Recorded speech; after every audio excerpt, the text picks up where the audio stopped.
الوفي للقدرة في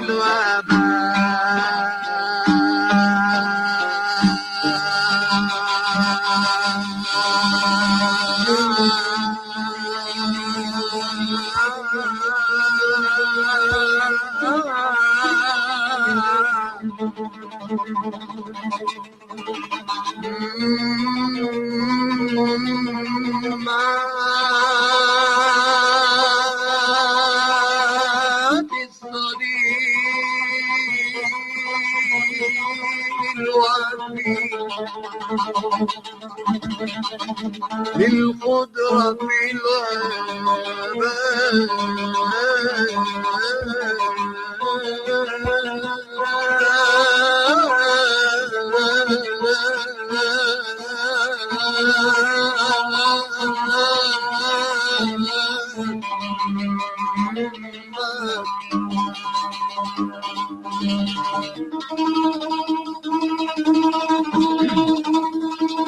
مات الصديق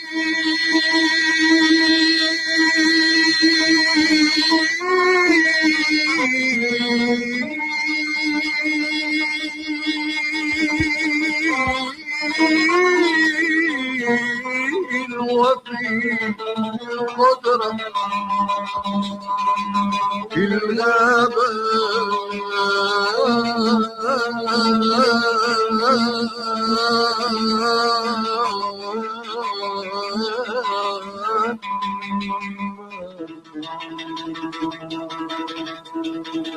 بس فات الأمل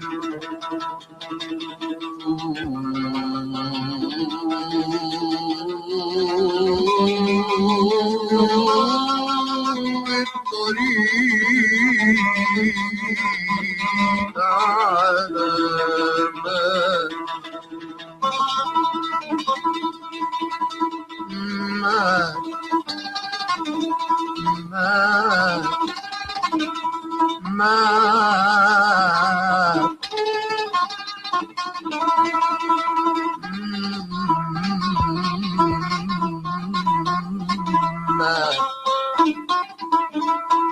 بس فات الأمل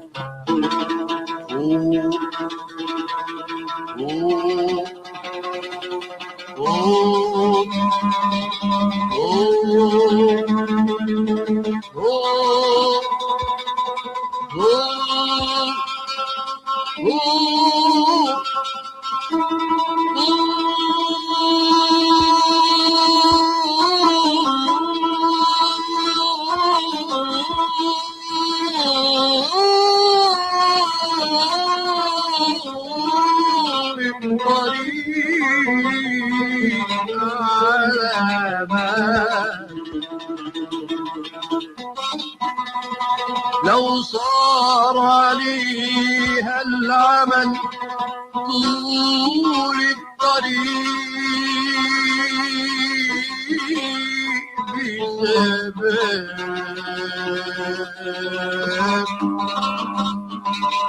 تهدي الغريب سكته وتقرب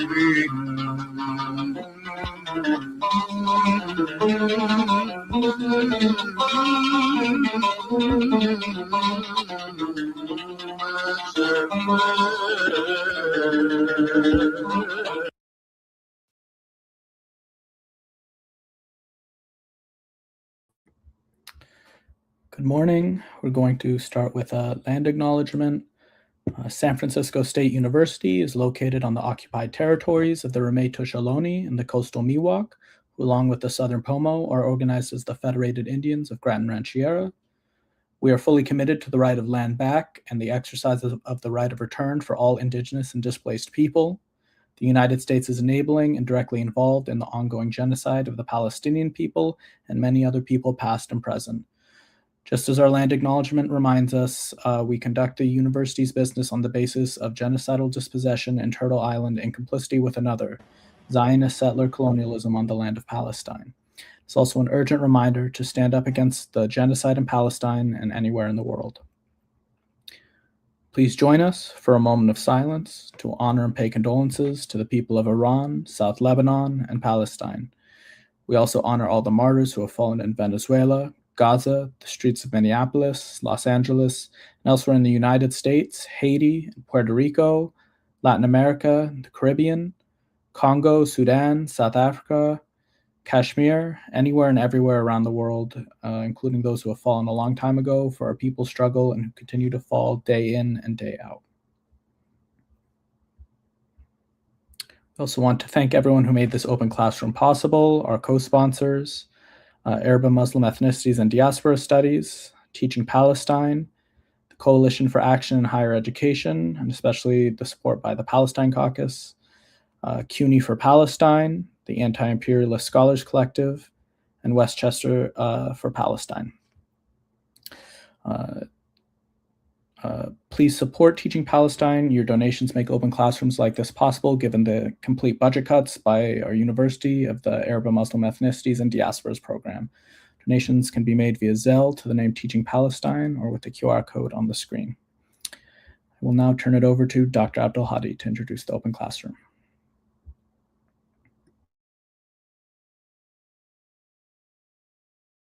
Oh, you're muted. Yes. Good afternoon, good evening in Palestine and Lebanon. مساء الخير لكل شعوبنا اللي موجودة في العالم العربي. أحييكم، السلام عليكم. أحييكم من الأراضي المحتلة لأهل البلاد الأصليين في أمريكا الشمالية، وكذلك أقوم معاكم بدقيقة صمت لكل الشهداء في إيران، الشهداء في فلسطين، الشهداء في لبنان، والشهداء في كل مناطق العالم، المناطق القريبة من الولايات المتحدة والمناطق البعيدة ومناطق العالم الثالث أينما كانوا، الشهداء الذين قضوا نحبهم في سنوات ماضية وفي هذا الزمن، ونقول أنهم دائما يقدمون للقضية، وقضية الشعوب كلها قضية العدالة. Just for our speaker listeners in English, I repeated what they said in English and very briefly. We are very honored today to gather together on several important occasions. Today is the 51st anniversary of the victory of the people of Vietnam, a small country against the strongest and the largest militarily empire on the face of the earth, the United States of America, despite the loss of at least 3 million Vietnamese and 57,000 US soldiers. And it's very important for us to remember that in this day and earth, when people see that there are aggressions by the US and Israel against Iran now ongoing, and against Lebanon, and continuing against Palestine, and threats against Latin America and the Caribbean. We see that there is occupations going on.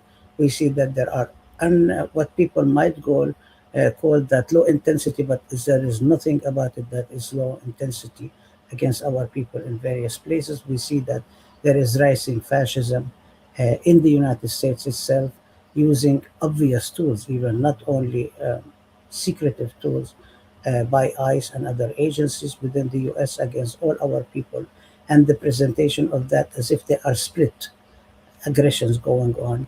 At the same time, we are also reminded of very important struggles that have happened many years ago, from 1967 until today. And 2 days ago, it was also the heroic standing up by Muhammad Ali, standing up and saying, I will not go. I refuse to go, and I refuse to serve in the US Army against people against whom I have no qualms, and I have never ever called me the N-word. They have never practiced racism and discrimination against me, and people who like me are struggling against all aggressions and racism. And my faith, my Muslim faith, also prevents me from fighting against people and taking arms against people with whom I have no qualms. We also remember the many other organizations and actions that have started in the Puerto Rican community. And here is one of our colleagues who will be speaking about that, and I'll talk a little bit about it more. We have the Chicano Moratorium that was co-founded by another of our speakers, and the Brown Beret. We will be speaking also about organizers and activists from the Black Panther Party, from many organizations that have come together.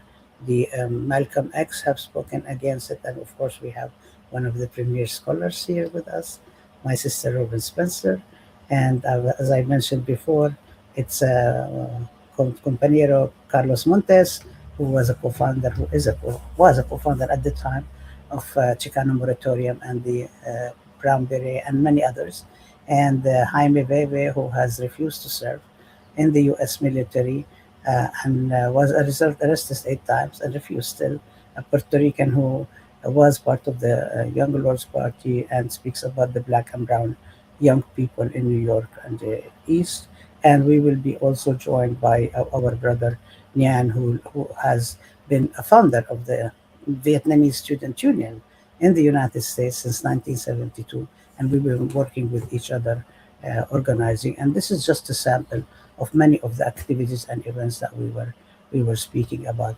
And I just wanted to say also a couple of things. Why do we do open classrooms?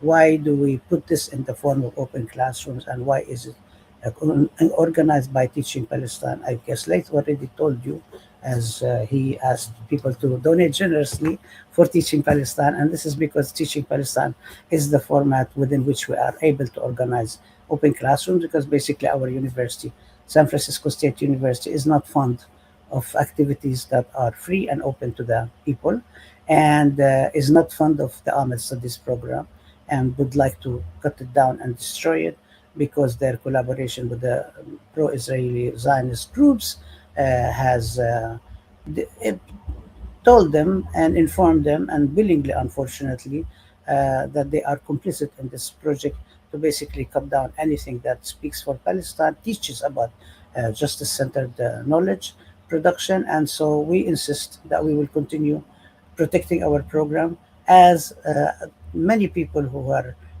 inspired by, including the 68 student strikers at San Francisco State, the longest student strike in the United States, led by the Black Student Union and the Third World Liberation Front back in 1968, insisted on coming together and creating liberatory education, and demanding decolonizing the curriculum, that the university must be accountable to the community, and that there shouldn't be boundaries between the university and the community. We inspire, and even if San Francisco State decided to forget and erase that history, but keep the legacy in order to use it as a window dressing, we haven't. And so we continue doing that, and we believe that education is free, and we are also inspired by the movement who have come before us. And we believe that the students and the scholars and the community must come together and have an open classroom, also relying on and bringing together whom we call living archives, people who are still living and telling us, can pass on the history, the experiences, the legacies that they can pass on to the younger generation, have the students engage with them, and the people who have passed on, some of the folks who are no longer with us, like Muhammad Ali, whose legacies are very inspiring. And in today's discussion, we have a few topics that we would like to discuss in this format, in order for us to address multiple discussions and remind ourselves of the history. And I'll speak about that in a minute. The three classes that are joining us today are one of the classes is called Comparative Border Studies, Palestine and Mexico. The second course is Arab Revolutions and Social Movement. The third course is Islamophobia, Roots, Development, and Contestation of Hatred. Unfortunately, the third class was canceled by SFSU. It's the only class in the whole university on this topic. This is the only one. SFSU has canceled it, as it has also canceled 3 times at least the My Palestine course, and canceled many other courses. And Miss messed with the Ahmed Studies program, and is also towards institutionally trying to destroy the program. This would have been today for us. This would have been actually a main open classrooms on Muhammad Ali. Like we would have had open classroom on Muhammad Ali, another class on the Vietnamese Revolution, another class on the Chicano moratorium. However, we don't want to forget that, because it's really important to think about that. The part of the reason we'll delve more into it, that Muhammad Ali speaks again and again that it was also his faith. It was his conscience, it was his justice, it was his faith. But that doesn't get discussed a lot, and it doesn't get discussed even when we talk about Malcolm X, who was his mentor, basically also supporting. It doesn't really, their Muslimness doesn't come together in this particular discussion. Muslimness is acknowledged, his and both of their Muslimness is acknowledged, but they're not acknowledged as a way, integral way, into bringing together this kind of legacy of justice. The Muslimness is treated as something else, as an other, and not connected with. And we want to discuss how can we actually talk about this, not only as we need to understand each other and have this sort of like touchy-feely multiculti culture, but why is it really important for us to think about the indivisibility of justice and bring all these issues together? So the other topics that we will be talking about today is to figure out how do these things connect with each other. What is the centrality and impact of the Vietnamese Revolution and the victory of the Vietnamese Revolution? On what is the impact on anti-colonial liberation movement and struggle and anti-war movements internationally and in the U.S. in particular?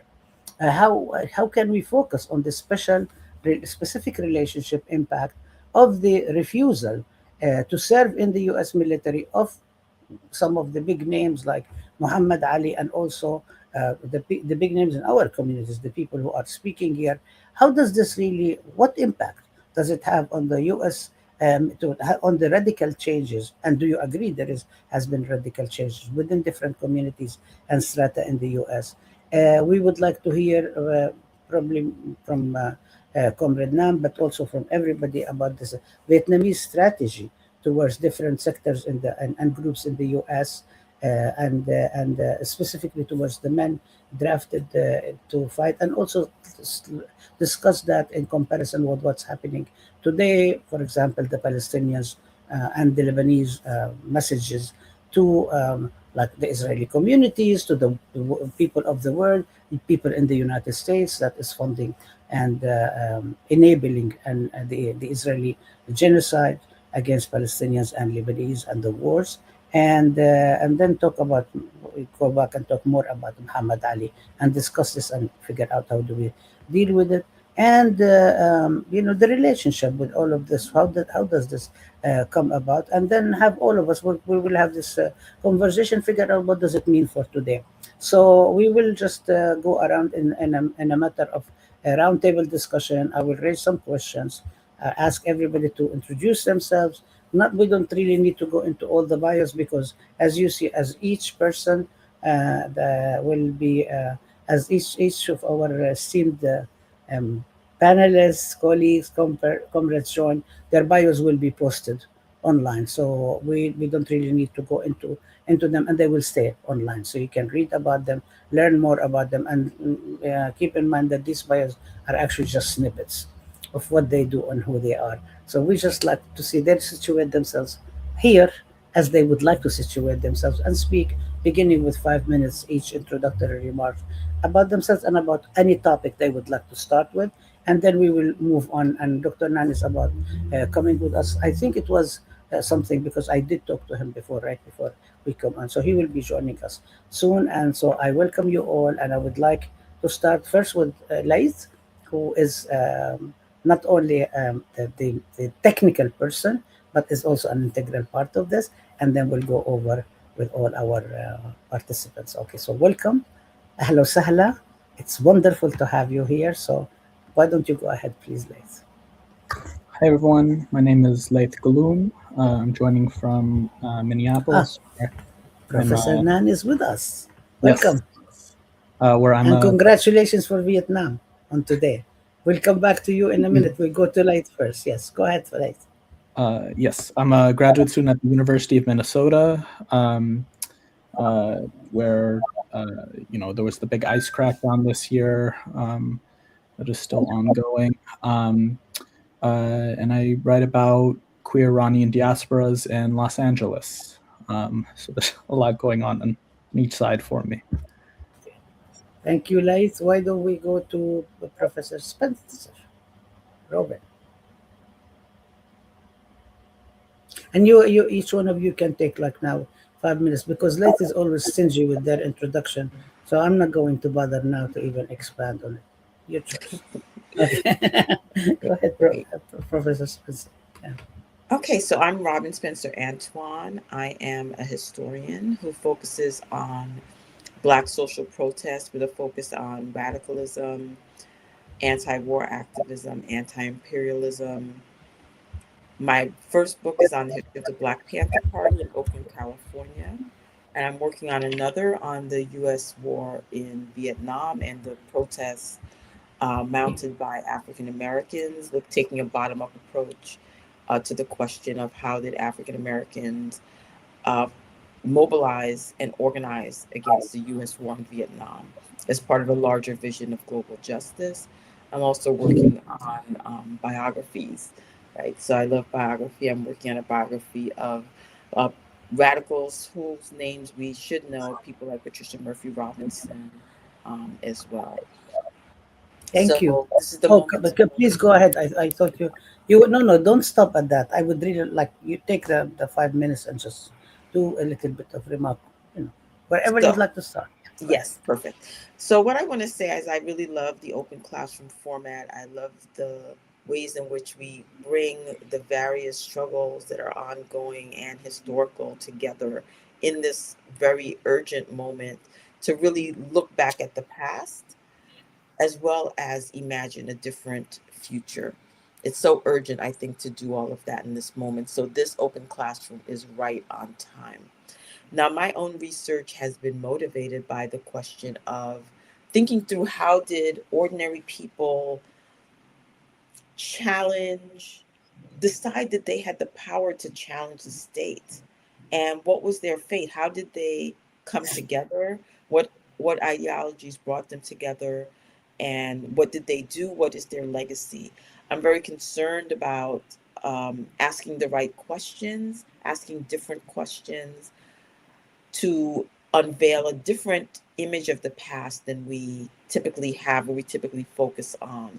So I focus on ordinary people. I focus as well on, of course, the people whose names we've heard, the Dr. Martin Luther Kings, the Muhammad Alis, as well as people like General Baker, labor union activist, J.J. Johnson, who became part of a group of soldiers who refused induction, all of the different ways that people said no to war, to imperialism, to the violences, all the ways that people made connections across different movements and different ideologies.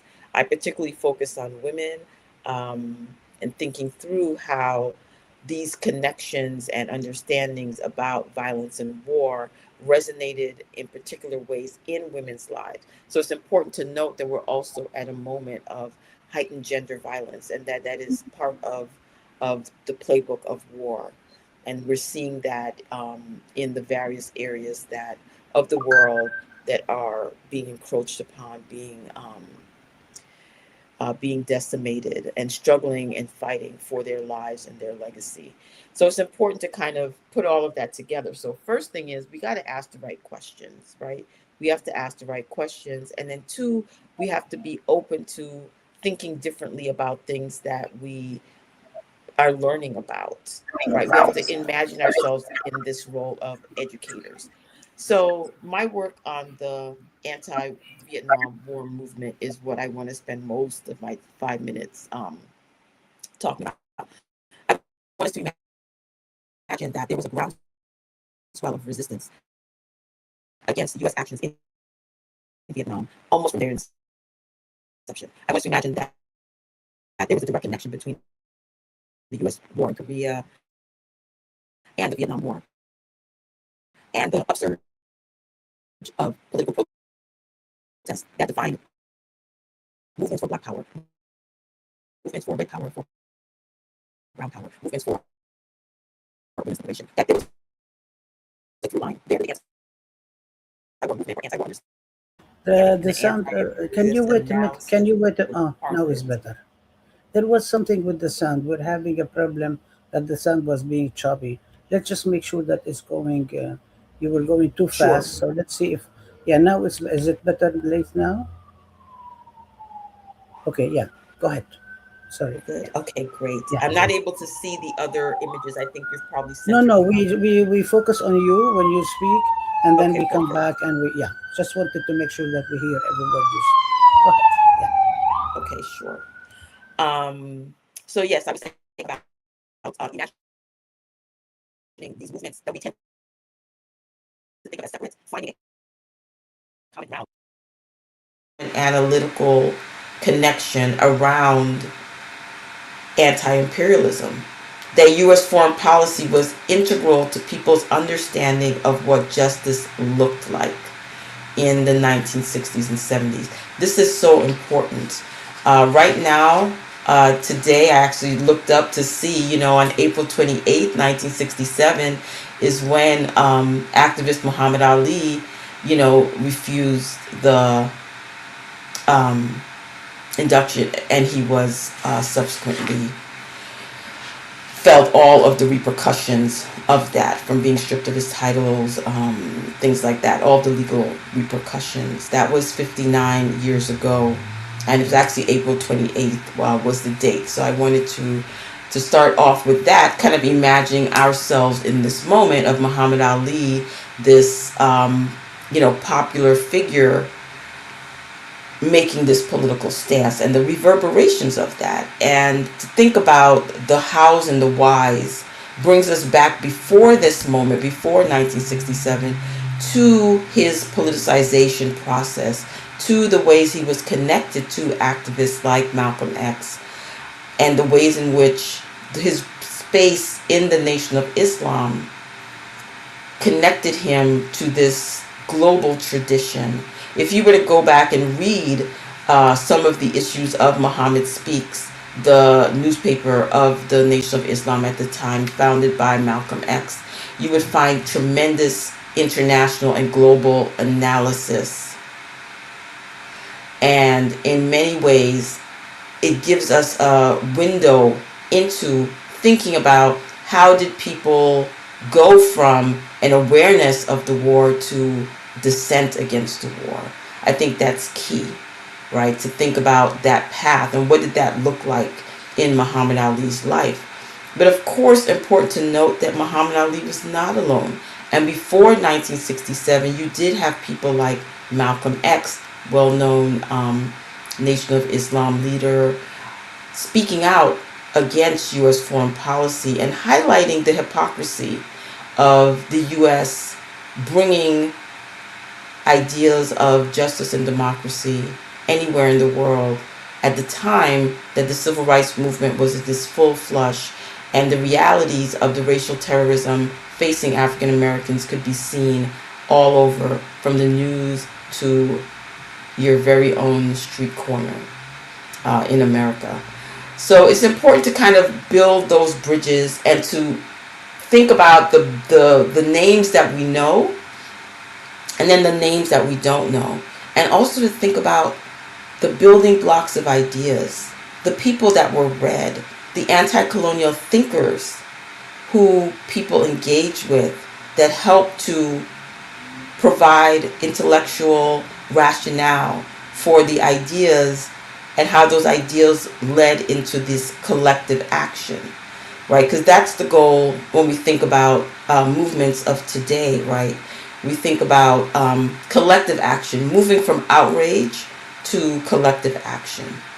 And that is the part. So I want to talk about the Black Panther Party as a political organization that was founded in 1966 that took a strong stance against the U.S. war in Vietnam. And analytically, they used things like culture and art to draw the connections that they saw between the role of the police domestically and the role of the U.S. military in the world.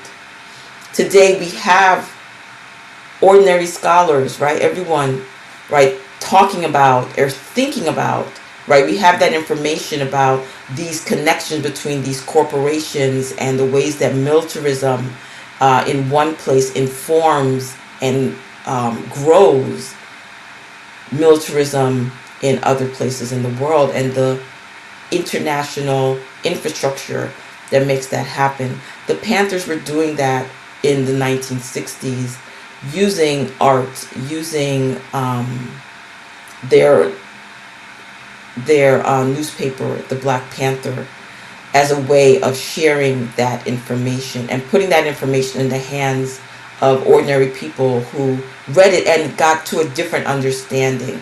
I want to talk about Patricia Robinson, who was a leading feminist thinker on the left, who was also a psychotherapist, who also published essays in Toni Cady Bambara's The Black Woman, where she wrote with a collective of women an open letter to Vietnamese women, speaking to them about what they were willing to do in the United States to express not just solidarity in abstract terms, but to actually attack the U.S. war machine, and the ways in which they actualized this solidarity, right? The way in which they actualized this both intellectual focus with outreach and gender analysis is really something to be studied. Because when we think about where do we find anti-war ideals and activism today, it may not be in the places that we are looking for.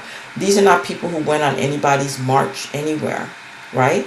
But they did many, many other things that helped to fuel and popularize an analysis that made people question the actions of the U.S. government at home and abroad. So it's important also to think about how protest manifests itself and what it means to resist, and how did people resist in the past. You have people who made very well spotlighted political challenges like Muhammad Ali, and then you have people who chose to write letters, who said no to the draft. You have so many anti-war organizations, so many that whose names we don't even know, like Black Women Enraged, Blacks Against Negative Dying, African Americans Against the Vietnam War. There's many other, Concerned Mothers of the Bronx, right? There's so many that we have in the archive. But because we don't ask the right questions, we tend to circle back to the same answers around, well, what did Dr. King say? And even what did Muhammad Ali do? We need to ask, why did these people do it?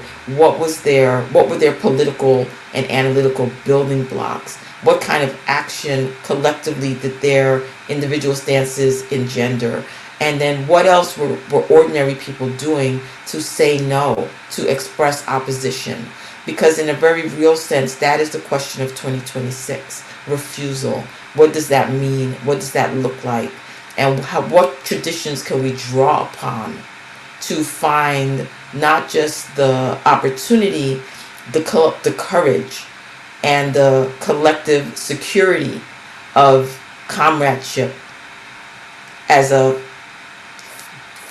building block of moving towards this type of collective resistance. So I think that's what I'm going to end with there, and I'll turn it over to the next speaker, and then we'll come back to these questions in the larger back and forth. Okay. Thank you so much.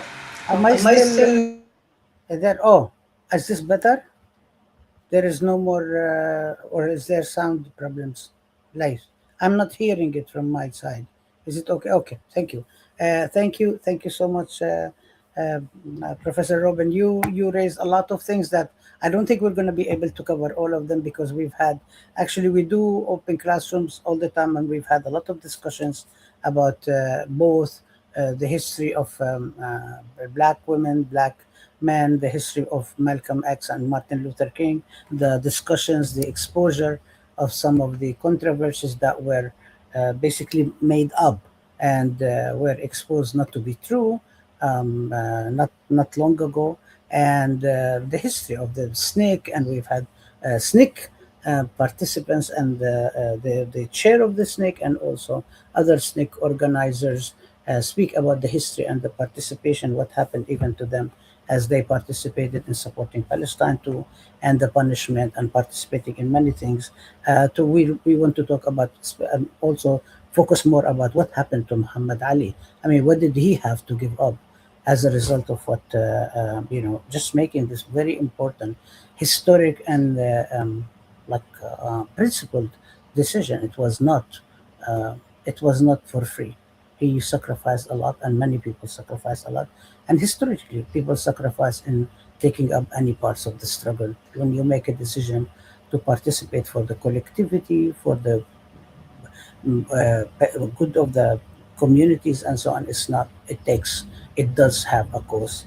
And so we want to also talk about that and honor how he came to it. So maybe we move now to how about we move to Jaime, since also you were directly inspired by Muhammad Ali, and take you can take also like 8 minutes as Dr.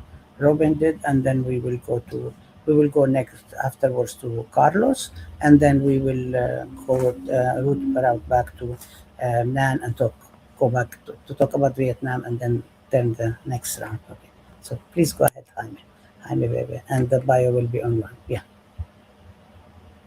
Great to be with everyone on this very, very historic day. The reunification of Vietnam. And I remember distinctly when we heard the news of the final entrance of the liberation forces into Saigon, into the entrance of the palace. I remember that it was, for many of us, it was like the world stopped, because we had been in so many struggles. We had marched, we had sacrificed, we had been arrested, been beaten up,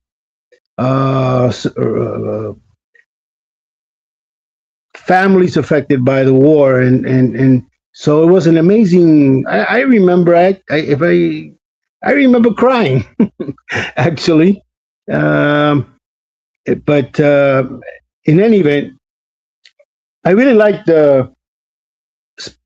Robin's formulation about building block, because I think it is an aspect of how we were shaped and molded, not only at the movement, but individually. I mean, each and every one of us, when we look back at our history, there were events and things politically and socially and economically occurring that really translated into the building block of our being.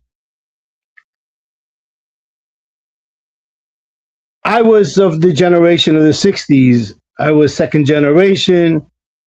In actuality, up until 1968, I was a sports guy. I wanted to be the next Roberto Clemente. I was baseball. Baseball was it. I did not even read a book until I got into high school, other than what I had to do in school. I was pretty much illiterate in many ways, but baseball, I knew everything. I knew all the statistics. I mean, I was hardcore. I was going to be the next Roberto Clemente. And all of that was completely transformed by the building block of events. Some of it which I was directly involved in, others that were shaping us. We were living in the 60s, whether you were conscious or not, of a momentous events. The Congo. I remember being a young, this is in the early 60s, and we knew the names of Lumumba, Kasavubu, Tashambe. We didn't know exactly everything that reflected, but it was in the arena, and we knew about it. Same thing with the civil rights movement. Whether you were conscious about it or not, you couldn't escape the images and the stories and the experiences. And then this week is the anniversary of the U.S. invasion of the Dominican Republic in 1965. And I was in, I think I was still in public school in the 5th grade or 6th grade, I forget. And I was assigned to cover that events from the newspapers. That was my daily task for the school, the class.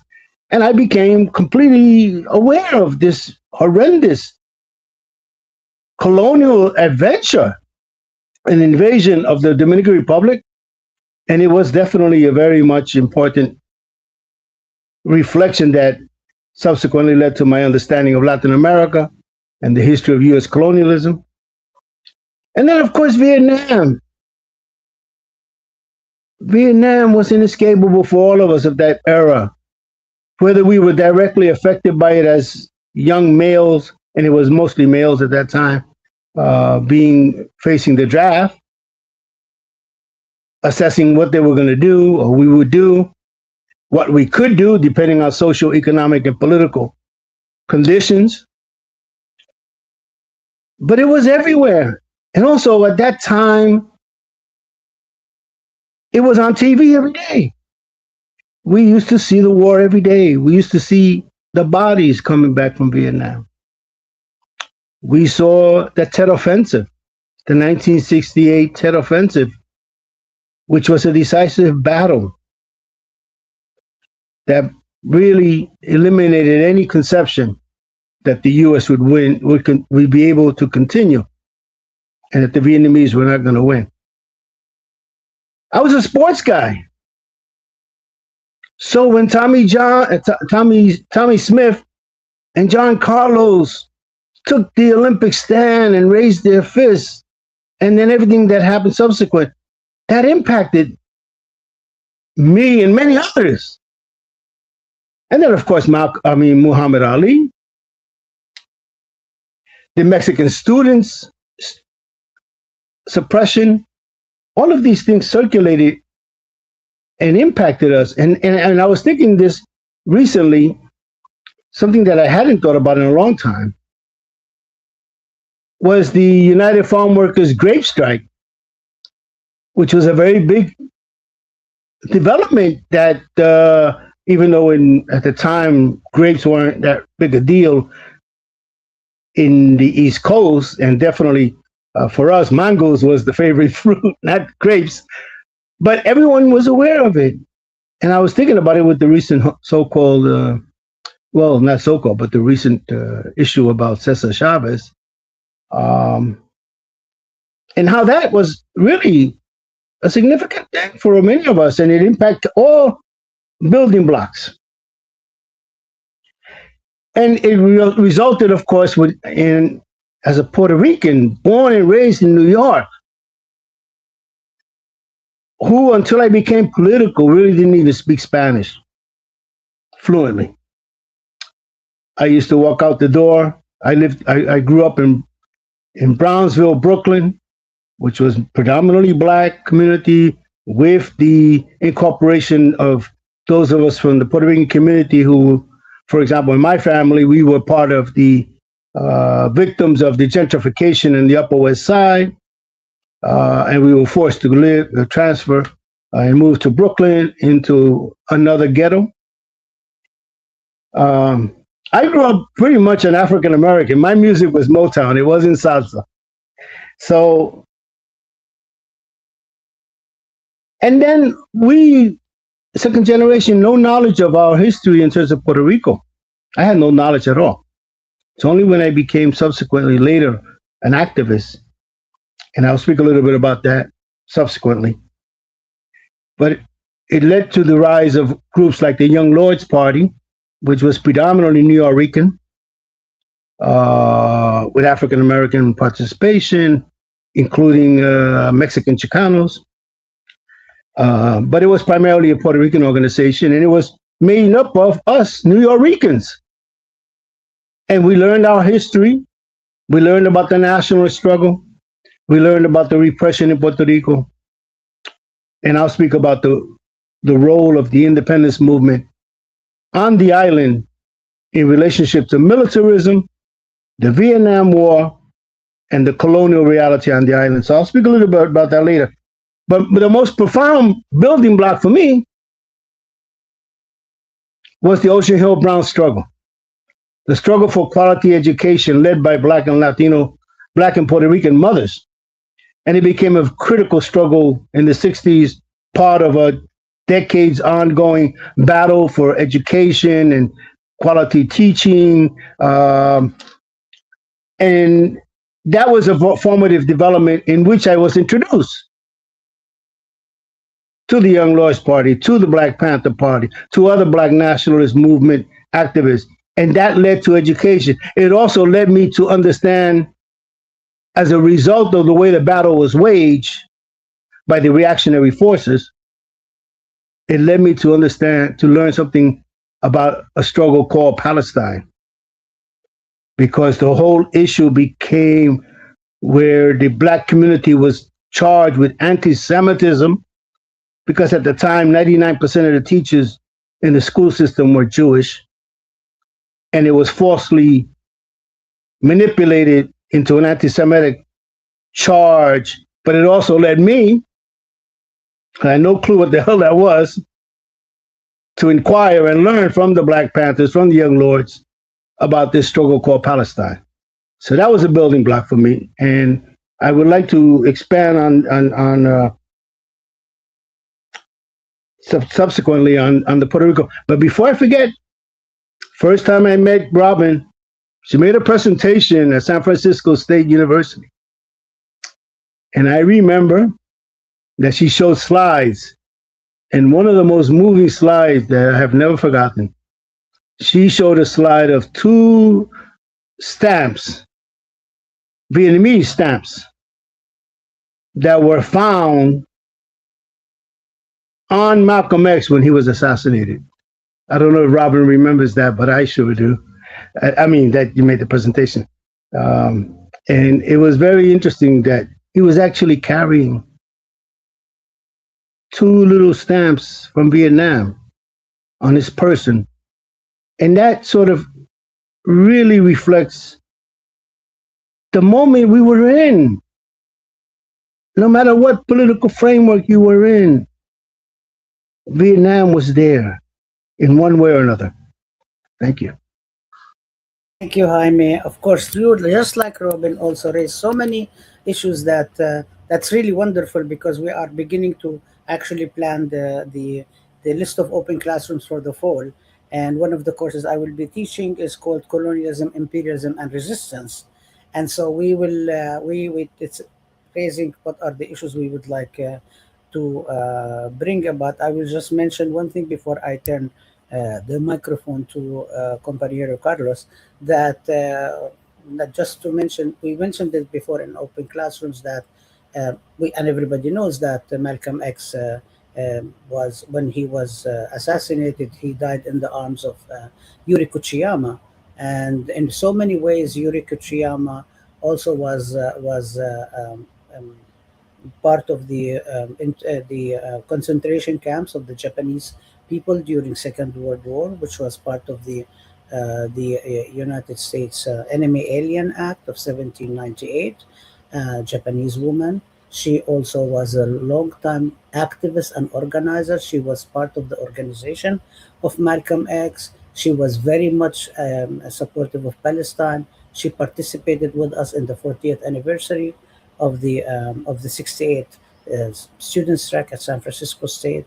She spoke with us, and so there is so many connections. And she's also in one of the books about several women organizers that's titled "So You Want to Start a Revolution," and it has many of the women that have organized. And the book is also on my syllabus. So there is so many connections that we would want to, we continue to bring back and put together and find out that things are not separated, things are not distinct from each other. And maybe, I don't know, Robin, you want to speak about that? I could also speak about that. That unfortunately we were not able to get Robin because of how San Francisco State became. Instead of actually celebrating this incredible presentation and so on, it had become much more corporatized and conservative and sort of like moving to the right. So we were unable to be able to capture this amazing professor and scholar and have her as our one of our colleagues. And I will leave it at that. And I want to also like now turn to Compañero Carlos Montes to speak about whatever you would like to speak about as your opening remark, but maybe you can also connect the whole study and the connections and the solidarities that have been going on, the question of the brown beret, the question of the students, the question of the workers, the question of the struggles on the ground, the Chicano moratorium. There is so much. There is so much going on. And 68 also. Yes, We yes. go ahead. So yeah, go ahead. Yeah, Yeah. no. Thank you very much. You're right. Thank you for the invitation to be here, and it's awesome to listen to the other speakers. I'm reminiscing all that history. Yeah, I met Yuri. And whenever I used to go to Oakland, I Bobby Seale and Emory Douglas, are good friends of mine. Greg Murazumi up there in the Oakland area. But yeah, you know what? Thanks for the invitation again. A lot to cover. I'll just say that I'm just a little Mexican kid from Ciudad Juarez, a border town that got thrown into South LA, the nightmare racism of the US empire, right? And I grew up in the late 60s. Obviously, I remember the Watts Rebellion, man. I mean, I was working as a janitor in high school with black janitors, and they argued about the Watts Rebellion. But I just gobbled it all up, right? And growing up in East LA, the Chicano barrio, but for those of you who are Chicano, Mexican American, we prefer to say Chicano because we live in the belly of the beast, the racist society we live in, the Southwest. That I grew up getting harassed by the sheriffs, being facing racism and corporal punishment, getting swatted in the schools, right? People forget about corporal punishment, right? Unless you faced it, and being pushed into the military in high school with the strong military programs at the East LA, primarily Mexican Chicano high schools of East LA had a strong emphasis on the military ROTC, right? And racist conditions, overcrowded conditions, to the point where 50% of us dropped out. I almost dropped out. The only reason I didn't drop out because of a Chicano music teacher that kept me in the music program, right? But growing up in that era, we were bombarded by the mass media of militarism. I don't know if you all remember John Wayne in the Green Beret movie. You probably forgot it. That song came out every 20 minutes on the radio, and they kept pushing that the fighting men of the Green Berets, the movies, right? And I grew up with where the racist, what I call vanilla ice cream racist history of the U.S. And it wasn't until later on where I read the book Occupied America, which was one of the first Chicano studies books that really enlightened me to the real history of the Southwest, the Mexican-American War, the Mexican Revolution, the mass deportation of Mexicanos during the Depression era, of millions of people being deported, including U.S. citizens, right? So that obviously, began to radicalize me. But like I said, I grew up in South LA with Chicano and Black families. The Black families were coming from the South, Louisiana, Mississippi. We were coming from a small Mexican village in Mexico with lack of water, lack of jobs. So if my family moved to the border, and they moved to LA looking for a better way of life, but we faced this racist oppression of racism and oppression. And I eventually got involved in the Brown Berets, and we were influenced by the Black Liberation Movement, absolutely. I remember listening to the fights. My dad used to love to listen to the heavyweight fights on the radio. We had a radio, no TV. Muhammad Ali, right? And he was my hero. And he influenced me as a young teenager about the war in Vietnam. But I became more radicalized when we founded the Brown Berets. And the purpose of the Brown Berets was to fight back.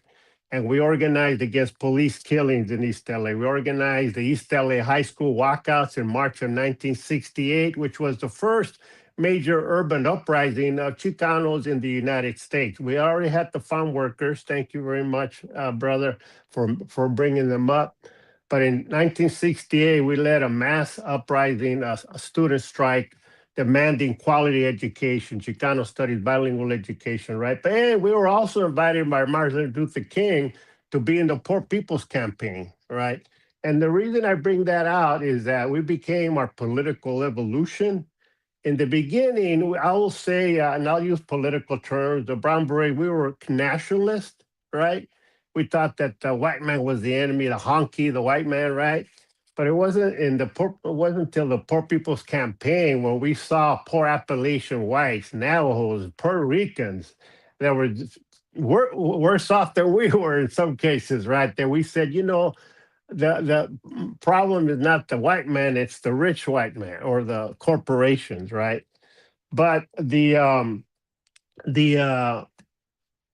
struggle of Vietnam, you know, we were fighting for equal rights, human rights. But when Dr. Ralph Guzman out of UCLA published a study that showed that Chicanos were dying in higher numbers than our population represented in the Southwest, okay? We read that study, and that, of course, got us pissed off. We are already beginning to oppose the war, you know, bring the troops home, peace. So we decided, you know what, we're going to do a protest. We did the first Chicano moratorium against the war in Vietnam was December 20th, 1969, okay, in East LA. And in the beginning, you know, we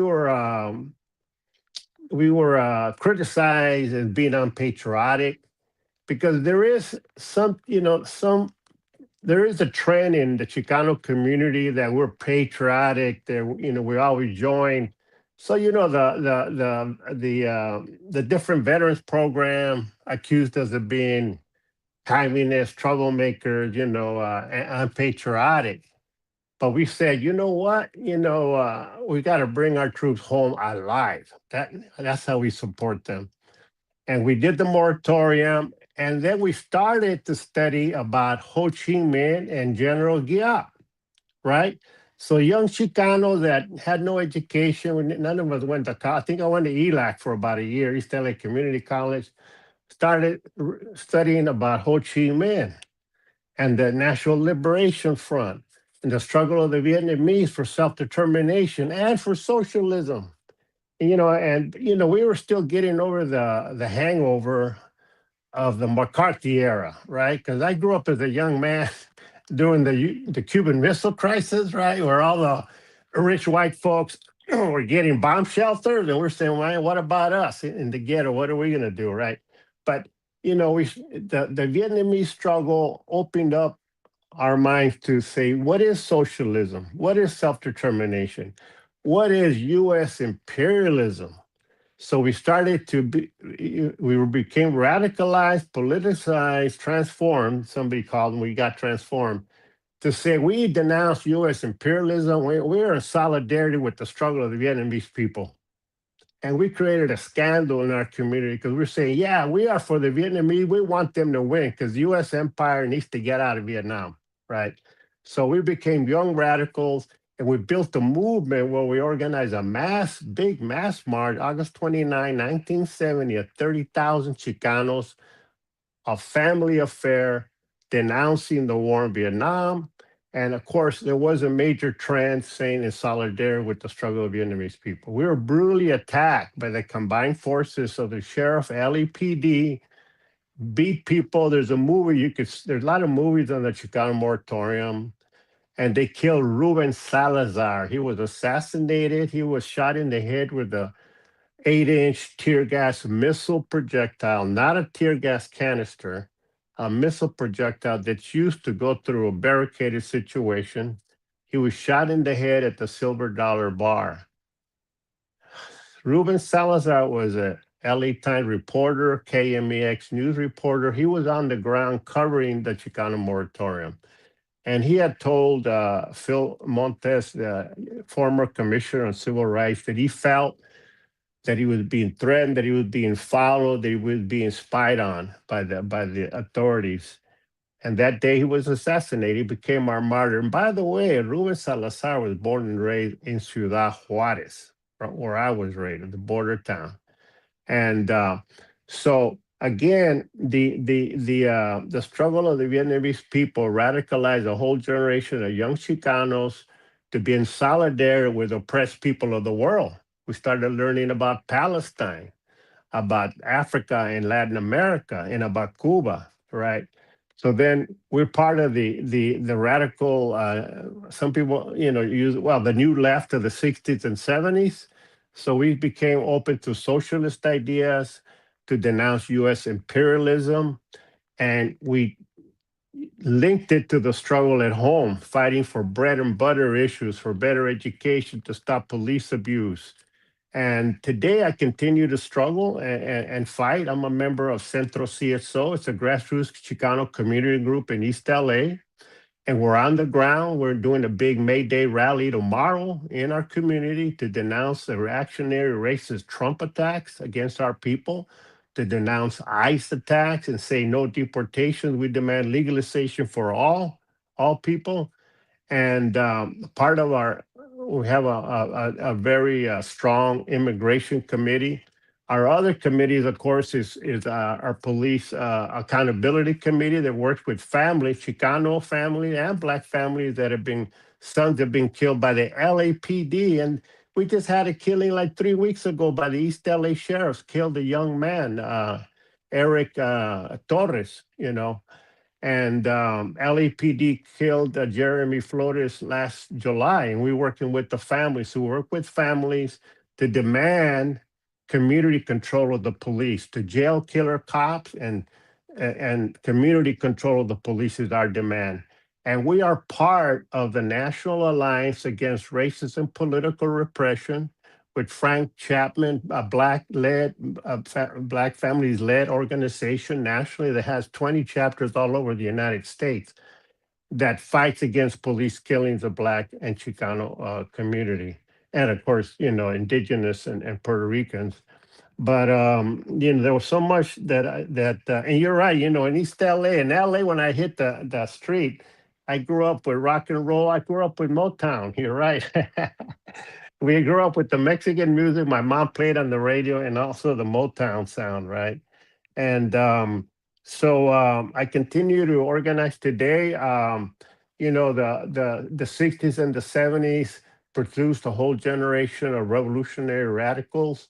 When I've been to Cuba, and I met a former Black revolutionary who live in Cuba now. They were forced to leave the country and go to Cuba. I was forced to go underground due to the many arrests and threats to my life by the LAPD and the sheriffs.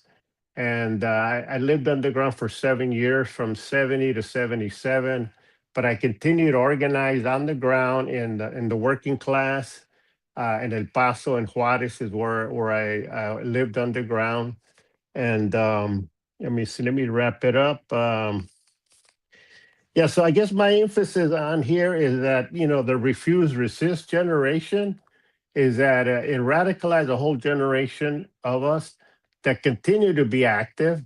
And in the 90s, when I saw the rise of the Republican reactionary attack, the new liberal Republican agenda, the Reagan, the Bush, I looked around for an organization to join, a revolutionary organization, because many of the revolutionary organizations, the 60s and 70s, were repressed or gave up on the struggle. So I joined Freedom Road Socialist Organization. You can look us up in frso.org.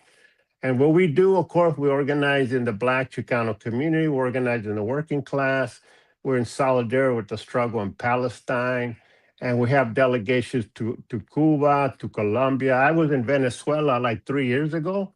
I went to the 10-year anniversary of the passing of Hugo Chavez, and it was beautiful to be among the Latino Black families there, saying Hugo vive, la lucha sigue. It's awesome. So we also organized the big marches on the DNC with 30,000 people being led by the Palestinian community and my Palestinian friends in Chicago. We went straight up to the DNC to denounce, the collaboration and support of Israel, military, political, economic support of Israel. We denounced that. But we also did a big march on the RNC in Milwaukee, Wisconsin. And I was so happy to be there with thousands of young men and women and students who had done the encampments. Remember all those encampments just for divesting and support Palestine?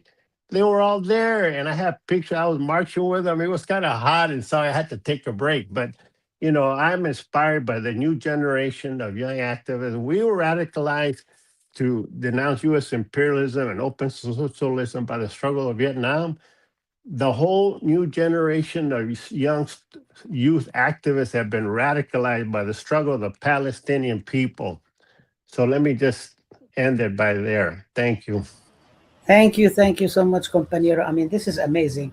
I'm just going to just share a few things about that. I didn't speak about the song, and I didn't speak about the flyer. I want to just mention a few things that are connecting some of the issues before I turn it over to my compañero brother Nan, and then to speak about some of the questions about Vietnam and the connection and then we will take another turn to some of the issues that you didn't cover in your opening remarks, and then hopefully we will be able to have a third the round. And I don't really mind, and I think this is students love what you are saying, because this is exactly what it means to have an open classroom and to have a generational conversation, and to really have the living archives speaking to the generation that is organizing, that's speaking, that's doing now, and all of the issues that you're bringing up. It's very clear that we really need to do more, and need to do more narratives, and the whole concept of teaching Palestine is very appropriate for that, and that's exactly the dynamism that we'd like to do. I just wanted to say a few things. That first is that about the song that we've played. This is a song that, and this also relates to the class that I'm teaching with the Arab Revolutions and Social Movement. It's a song written by Ahmed Fuad Najem, who was an Egyptian poet, and composed by Sheikh Imam, who was an Egyptian sheikh. They both met in prison, and both were sort of like, I think it was social imprisonment. And in the prison, they became communists, and they organized with each other, and they were composing and singing. And this is a song that they created in September 2nd, 1969, when Ho Chi Minh passed away. And the song is entitled Ho Chi Minh. And they sing the whole song from beginning to end. And I always try to get the video that has captioning, that has the Arabic and the English. But I couldn't get it because YouTube canceled it. So there is nowhere, it's not available. And that's why we had to do the soundtrack. And if you look at it, and I couldn't find actually translation to English, but I have the whole lyrics in Arabic, and I'm going to try to see if somebody has it in English so we can share it. Otherwise, we will translate it ourselves.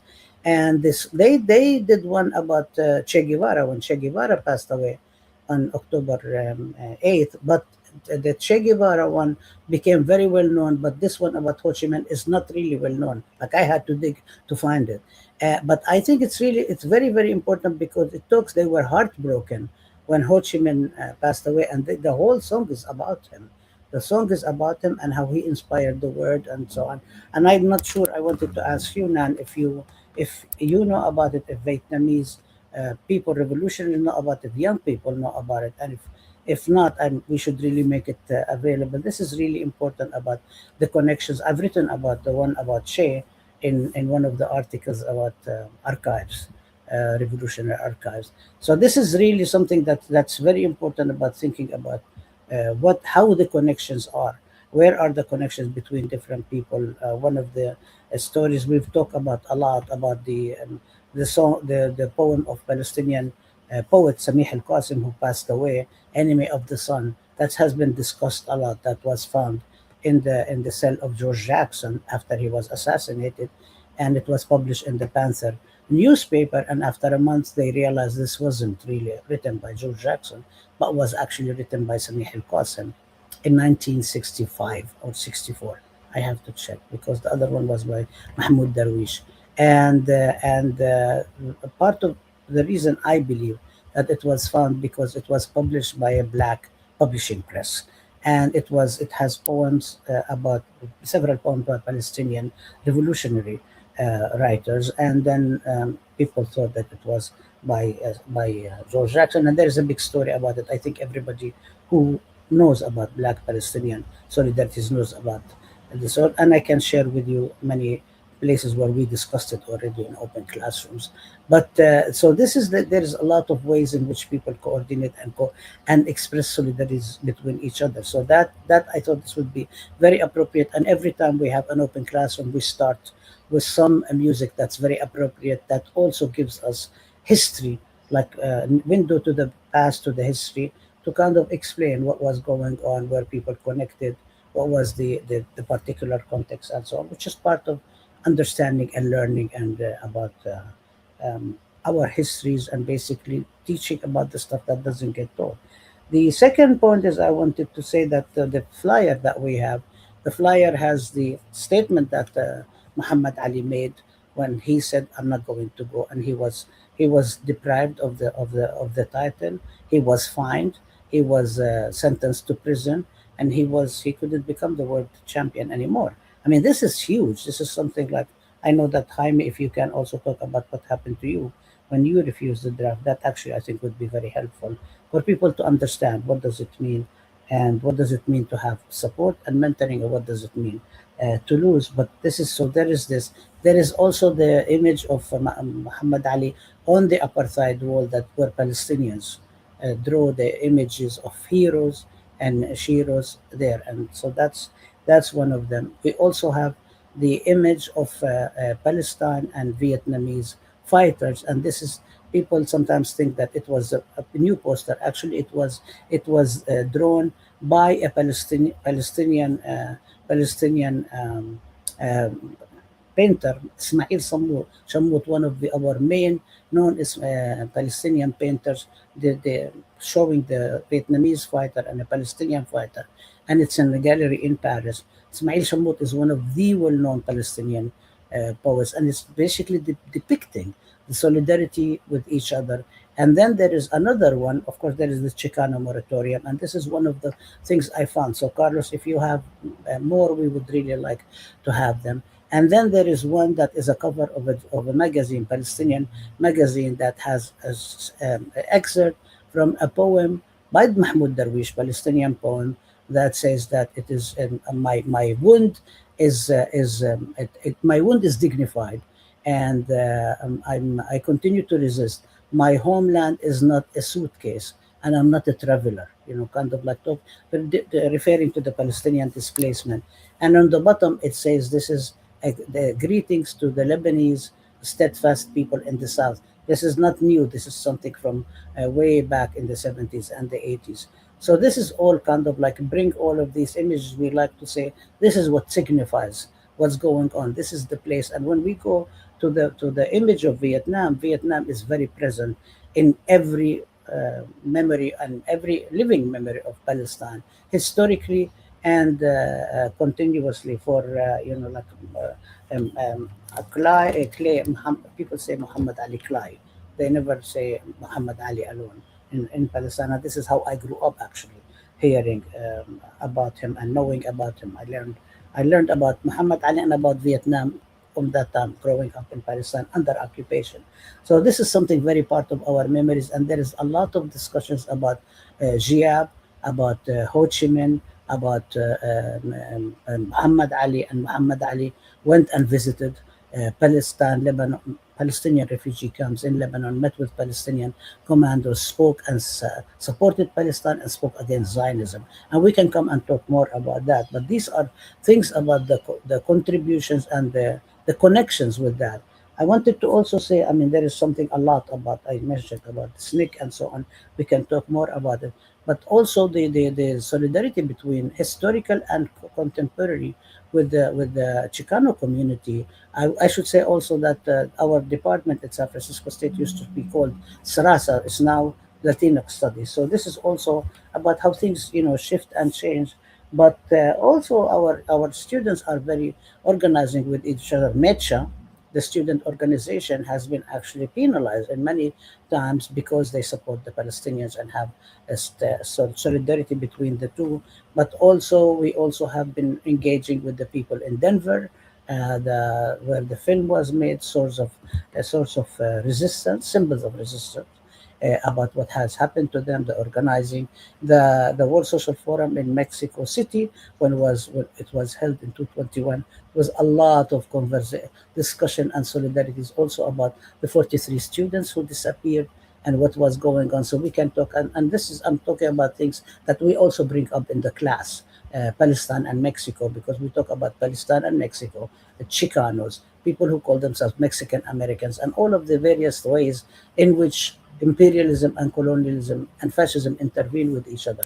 So there is more things to keep speaking about, and would be really wonderful to kind of cover them all. In addition to the Palestinian Puerto Rican solidarities, the question, we have talked a lot about Vietnam, and I don't want to take more time, but I want to keep bringing it up. The last thing I would say, and we should talk about it when we speak about the role of the classroom, the passing of Rudy Acuna last 2 weeks ago, who fought for the Chicano department in CSU in California, and the university refused, and he sued them and was able to establish a department. So he is actually one of our inspirations and has been extremely supportive of us as Ahmed as well. So there is always this solidarities and support and going on, and the stuff at TNC. And so this is all of these things that we know about them, a certain generation know about them, but the younger generation do not know. And even now, as we participate with each other, and the younger people are actually leading the struggle, it's really important to be able to also write this history, because there is a deliberate effort to erase the history of the past, to erase all of these things, so the younger people don't know what has happened if we are not able to become even the vessels ourselves to continue to pass them on. So it's really important, and also to push away against the depression, demoralization, and engage with the revolutionary optimism. So I'm going to pass it now on to comrade, brother, whom I've known for such a long time. Nan, I've known you as yourself, and I've known you as the partner of my late compañera and very, very warm sister. May she rest in power, Merle Ratner. So, Nan, please take it away and tell us about your experiences, Vietnam, and then we want to ask you some questions about the strategies, connections with the U.S. movement, with the world, and so on. So, please, however you want to speak. Thank you, Rabab. Thank you, Professor Robin Spencer Antoine. All the questions that you have raised was in my mind, and Carlos Montes and Jaime Baby. All the questions that you have raised. Now I'm working on Vietnam Agent Orange Relief and Responsibility Campaign, which was trying to raise the question about the Vietnam War that affected many generations of Vietnamese because of Agent Orange contamination in Vietnam. Let me start by saying that I was a young man born and raised in Saigon, Vietnam, and I was a best student in high school, and was getting a scholarship from the U.S. government called the Leadership Scholarship. And that at that time, Leadership Scholarship, I didn't know that it was meant to replaced the Vietnamese ally of the U.S. in South Vietnam with somebody who could speak some English and understand American benevolent on the Vietnamese. I was at that time about 20 years old, starting to understand the war that killing a lot of Vietnamese, and I don't know why. I was depressed about it, and the oppression by the Saigon government, which is an ally of the U.S., and also I think that we were questioning about why the South Vietnamese was fighting the North Vietnamese because they are communists, and I don't know what communist was. 1968, I went to the U.S. With a leadership scholarship. I was treated very well and pampered, and I went to San Jose State University. At that time, San Jose was on top 10 song, Do You Know the Way to San Jose? And also the trial of Angela Davis, because she taught communism in college. At that time, I didn't know much about the war and the American think about the war. I learned a lot from the students of San Jose State when they opposed the war, and they asked me about the war, and I could not answer. And I started to go to the library and learn about it. And when in 1968, in April, Martin Luther King was killed, and then one of my teachers of English showed me a letter, a speech by Martin Luther King called Beyond Vietnam. I read it, and I agreed with it mostly. And then I came to the library and read the Geneva Accord between the French and Vietnam, and realized that the U.S. was totally wrong on the Vietnam War. And that realization, plus the anti-war movement in the college in San Jose State, led me to start learning about the Democratic Republic of Vietnam, which is the other side, which is the enemy side. And they were talking about socialism and the struggle of liberation. I learned a lot from that, and I learned a lot from reading about the DRV, which is the North Vietnamese at that time, and also from the anti-war movement a lot. I was taught a lot by the American public about anti-war. It took me a few years until I realized that there was an American slideshow called Nomic by the anti-war Vietnamese in Washington D.C. about the use of Agent Orange in Vietnam, and also toxic chemical, and also the bombs and the amount of bombs that was thrown into Vietnam, and it was almost like the horror we see now in Gaza. And I was twisted and turned by that.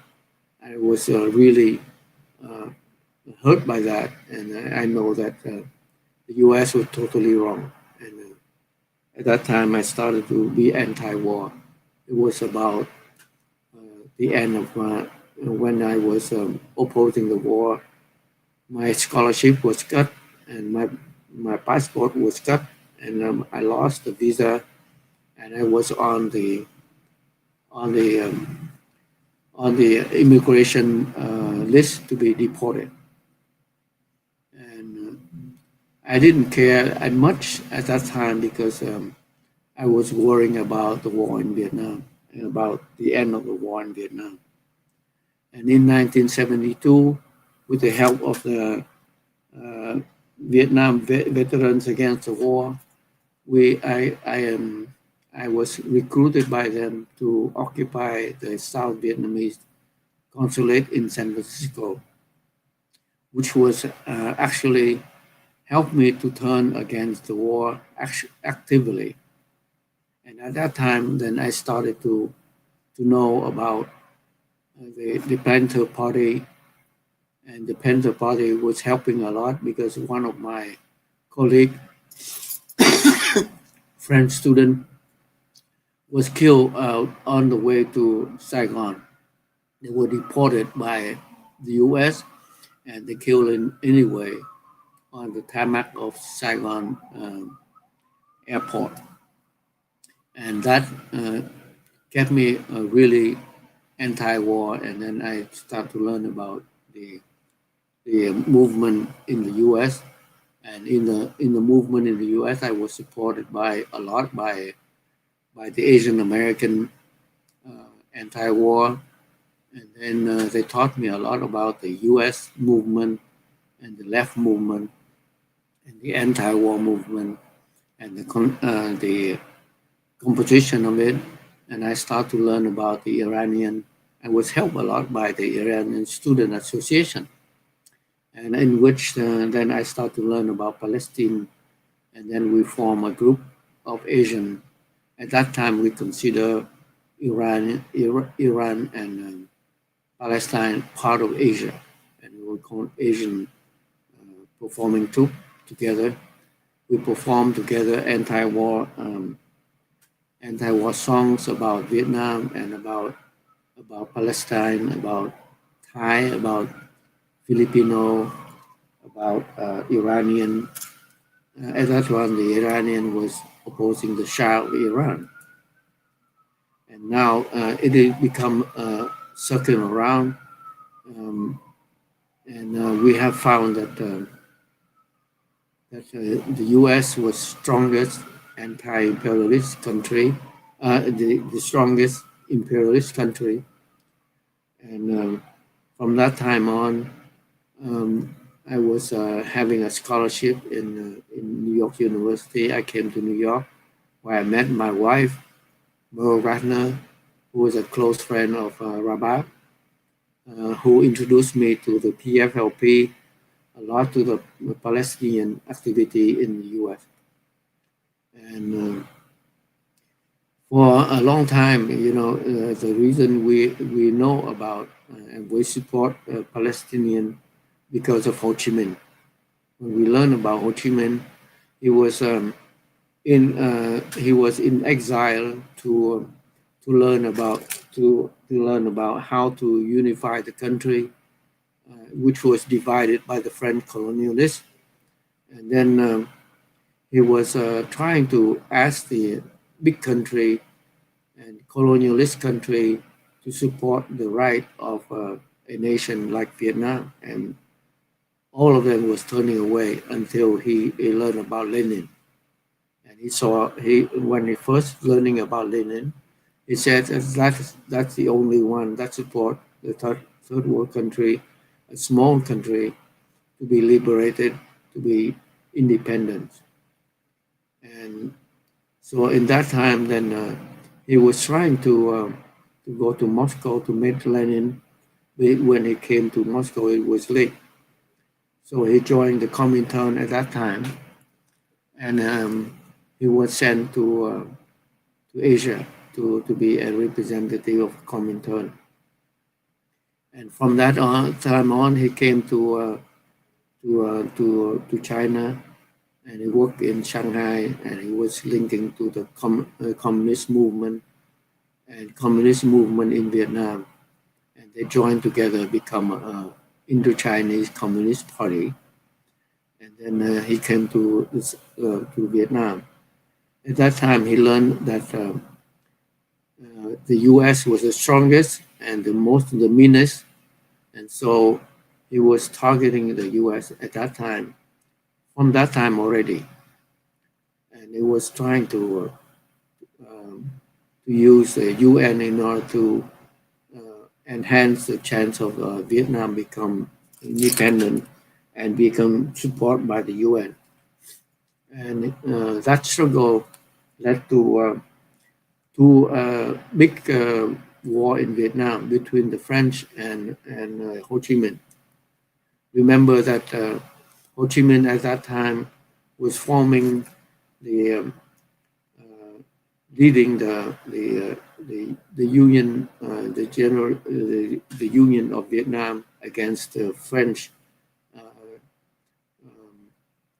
company in Vietnam, and then from that the union get together and form the Communist Party in 30, which was 2 years before the party, and during that time he was supported by the French Communist Party, and also won by 1945, while the French and the Japanese was fighting in Vietnam. At the point where the French was overturned by the Japanese, and he declared he called for an uprising and declared independence for Vietnam and applied to be part of the UN, and it was denied, of course. The colonialists never recognized Vietnam. At that time, the US said that they would support Vietnam during the time they fight with the Japanese. He need Ho Chi Minh to help him inside the country, and Ho Chi Minh helped him, but helped the US. But the US, by when the war ended in 1945, the US turned around and support the French to recolonialize Vietnam. And when the French came back, Ho Chi Minh already organized so that the French did not have any economic support from Vietnam colonial time. They extracted a lot of wealth from Vietnam before that, but now they come back and they lost all the connection. By the time of the fighting in Dien Bien Phu in 1954, the French had to borrow money from the US. 80% of the French colonial regime in Vietnam was borrowed from the US. But Ho Chi Minh has enough food, enough human resources, and the party grow very big. And so by that time, the Vietnamese have no problem with food. The French did.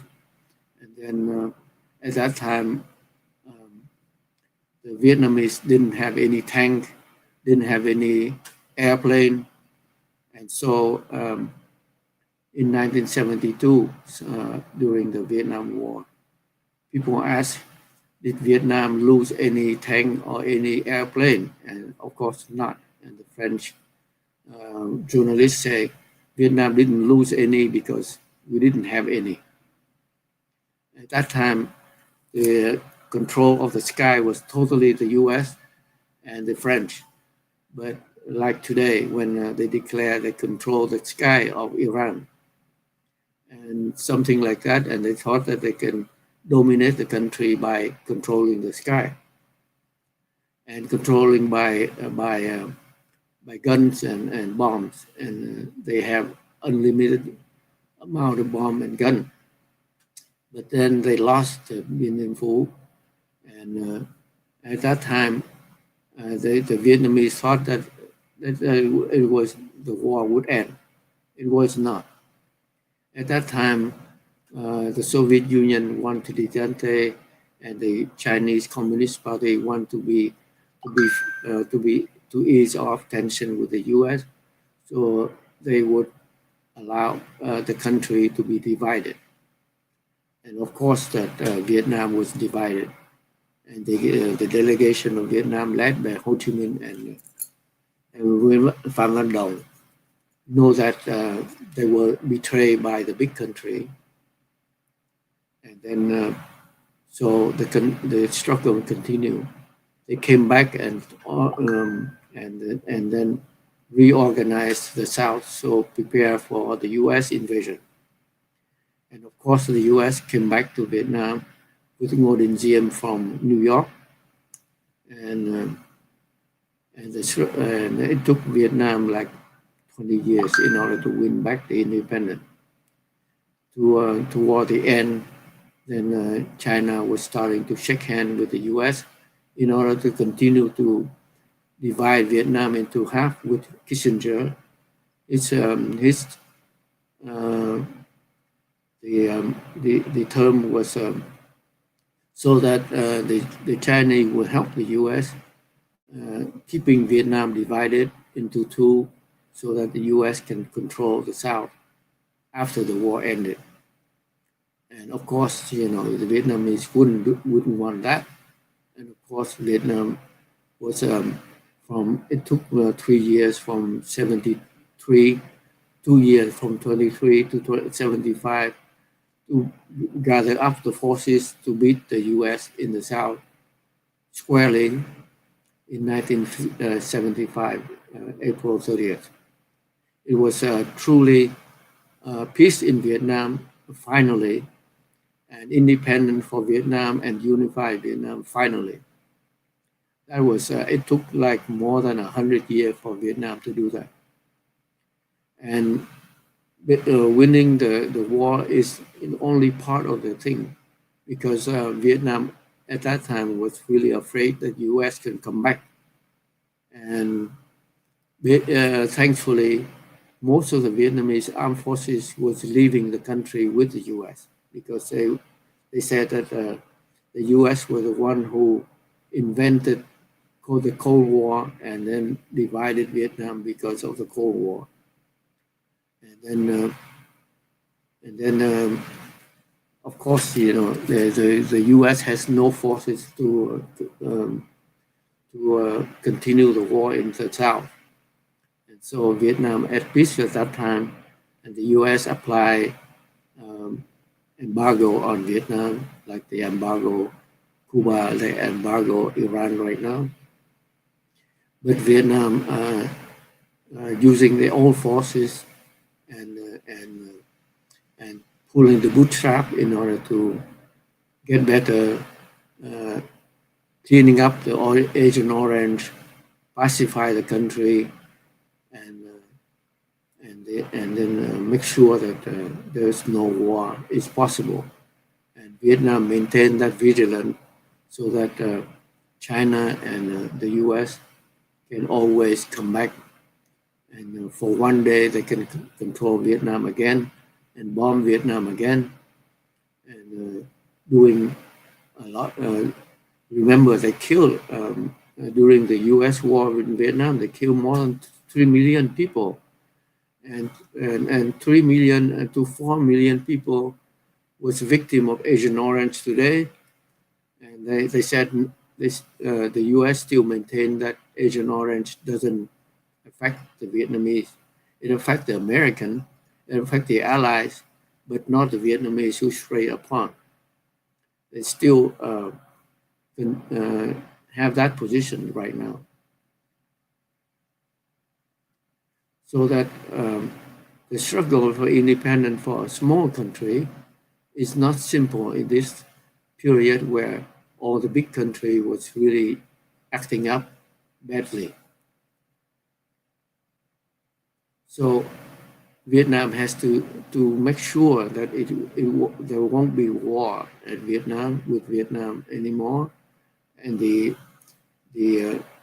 for this recent Congress of the Communist Party of Vietnam, the Congress of 14, the aim was to make sure that we are not at war with any country, including the big country, and so to make sure that we can defend ourselves, and they cannot upset our country anymore.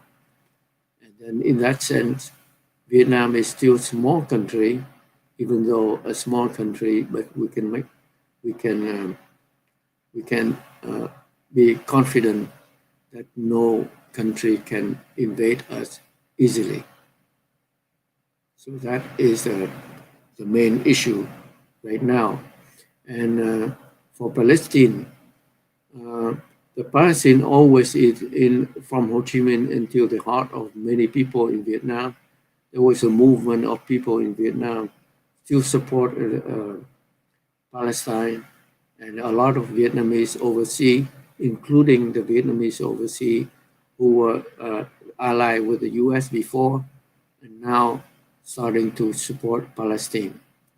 And so we have a people-to-people relation with Palestine continue today. Thank you. Thank you so much. Actually, I was trying, I mentioned in the before we got in here, but let me also share with our audience that I know that through, first of all, we have a very amazing intern of the Teaching Palestine, who's Vietnamese. Thank you for introducing us, Professor Nan, and she's really doing a great job. She's also doing her MA studies now in England, in Goldsmith College, and also she informed us that there is a Vietnamese who is now from Vietnam on the Sumud Flotilla, and we were trying to reach out to her to bring her to speak to us today, but since yesterday we haven't been able to find out how she doing, where is she, has she been arrested by Israel as they hijacked the ship. So we want to also, first of all, make sure that she's okay. Secondly, we'd like her to come and speak. She already said that she would really love to do it in one of the open classrooms. But we were hoping she would be able to come and speak to us as the young people. But now we're just concerned to make sure that she is okay. I wanted to just say, yeah, so we let everybody know what's going on, keep everybody aware. And thank you, for your support, for everything. We went to Vietnam.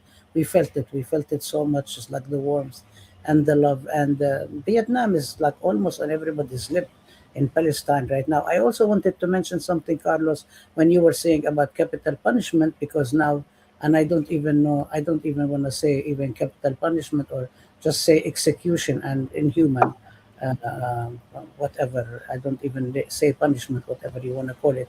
But now Israel has just passed legally, because they were doing it illegally, the execution law against Palestinian prisoners, which is also racist. It's also, I mean, it's canonized in the law that's only directed towards Palestinians. But we can discuss that another time. We have less than 15 minutes, so I want to actually have everybody go around and just say in like maybe 3 to 4 minutes max the items you didn't speak from cover in the first round, and then if you are already, we promise we'd love to have another panel, open classrooms to continue the discussion, which would be really great after we also hear from the students, receive feedback from you and from our other people who are watching. And if you would like to do that, this would be really great.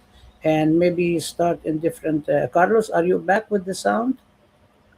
What's happening with Carlos? Carlos was saying that he is not having. So okay, how about we go with Jaime and then go back to. He's not back yet. Okay, so Jaime, and then we will go to Robin, and then I think Nan, you spoke more than others, and then we'll see if we have a little bit time. Just leave us a few minutes just to conclude. So Jaime, the things that you haven't been able to speak, like let's say, let's watch the time. Laith and I, and then Robin, and then go ahead, Jaime. Yeah, I'm just going to wrap it up real quick. But when we speak about the Vietnam War, we have to remember it affected just about everyone in the country. I mean, even our so-called president had to figure out a way to get out of the draft with a phony medical excuse, and many people did all kinds of things to avoid the draft. It affected each and every one of us. Quickly, I of course was never able to go back to my baseball perspective. I did really want to be Roberto Clemente. I wanted to join Roberto Clemente, Orlando Cepeda, all the great Puerto Rican ball players. I really did want, that was my life. And I lost that. But also, like in many other people, I lost a college scholarship. I got a college scholarship to Fordham University, and subsequently, of course, lost it. and eventually became a labor organizer, which was my career. I wanted to say that it was so powerful, period. I mean, not only the political performers and artists, but even the traditional commercial artists. Marvin Gaye, What's Going On, Edwin Starr, who performed the song War, What Is It Good For? And many, many other artists in the commercial sector reflected the period and had to speak. The Temptations, and of performers at the time. So it reflected that period. I want to quickly say about the unknown history that is ignored, like the Chicano Moratorium, for example. When people speak about the anti-war movement in general, they'll mention the general progressive and indisputably central to the question, but the Chicano Moratorium is hardly ever mentioned or connected. It's forgotten. Or the role of the Black GIs in undermining the war in Vietnam and their struggles. But also, in particular, I want to quickly just say, in Puerto Rico, from the very beginning of the U.S. involvement, there was massive resistance and opposition to Puerto Ricans being forced to serve in the U.S. military. And it's indisputably connected to the colonial history of Puerto Rico, in which citizenship was imposed upon the island. And as a result, Puerto Ricans were forced to serve throughout the different military campaigns, including the Korean War and Vietnam. Over 48,000 Puerto Ricans wound up serving in Vietnam. But there was massive opposition. The first known resistor spoke at a rally in Times Square in 1966. And then through the years, there were massive marches and protests throughout the island of Puerto Rico, especially the university level, which resulted in a number of people being killed, including Antonia Martinez, who was a 21-year-old Puerto Rican woman student at the University of Puerto Rico, who from her balcony yelled out at the police who were brutally beating up the students, "Assassins, assassins." And she was shot in the heart by a nearby police officer. And that really is a pain that has never gotten away, has never disappeared in the consciousness of Puerto Rico. I want to quote one of the leaders of the Puerto Rican student movement, just to show you where we were at. But his name was Florencio Merced. He was the leader of the Puerto Rican Student Union, the Federation of Universities of Puerto Rican students. And he declared his opposition to the war and the draft by saying that the only way he would fight in Vietnam would be for the Viet Cong, of course, meaning the National Liberation Front. That's a very bold declaration.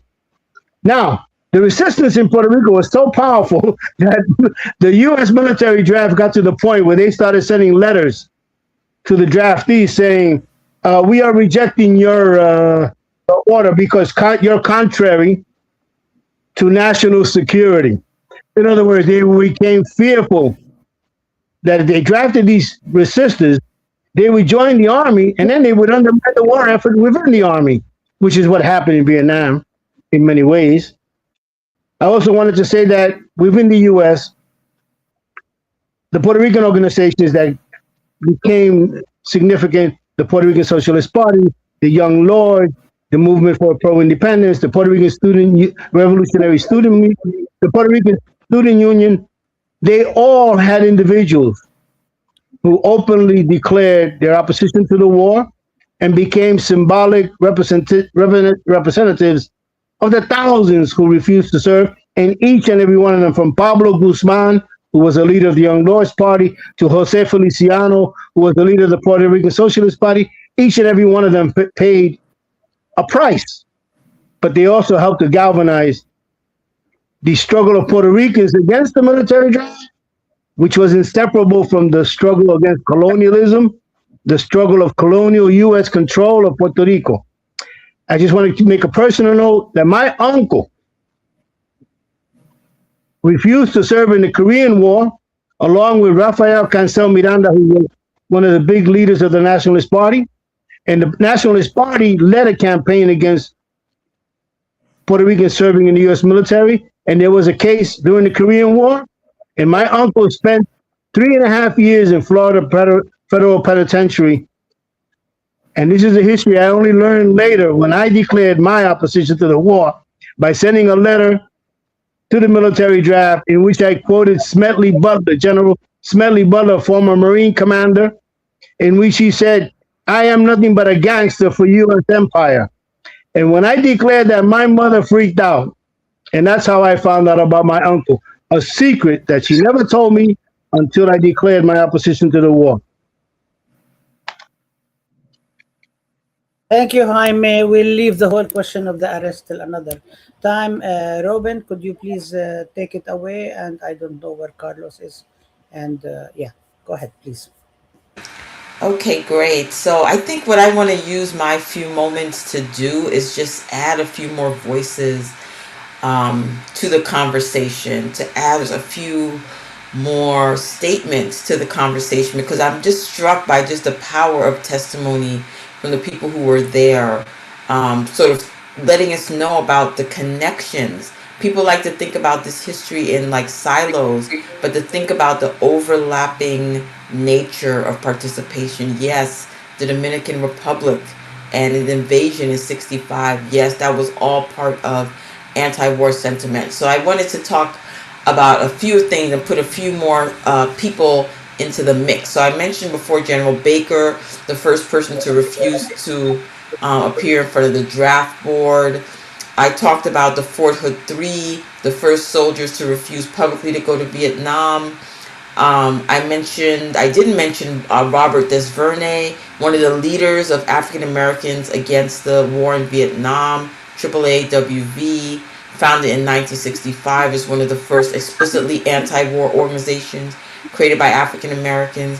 Gwen Patton, SNCC member, known in that capacity, less well known as a leader in the National Black Anti-War, Anti-Draft Union with people like, with many other people. Black nationalist Robert Williams, who's exiled in Cuba. Yes to the Cuban Revolution and its important role in this moment, but Robert Williams as a beacon and a magnet for many Black revolutionaries to come to Cuba and to learn about the Cuban Revolution and to deepen their anti-imperialist politics. Music was mentioned. So yes, J.B. Lenore, the first bluesman to address the U.S. war in Vietnam, also had a song about the Korean War. Paul Robeson's journal Freedom. Robert Williams, the Crusader, Radio Free Dixie, the radio program. I mean, resistance was everywhere in the air, and we need to recover that moment and amplify and echo all of those different spheres of resistance, whether it be our musicians, our artists, our poets, to our activists, our organizers, to people from all walks of life, all regions of the country, and allow ourselves to imagine that we are part of that collective. And that collective is what's going to transform. And of course, I neglected to mention Palestine and the many ways in which support of Palestinian liberation was a touch point, was a deeply foundational held belief by activists at this time.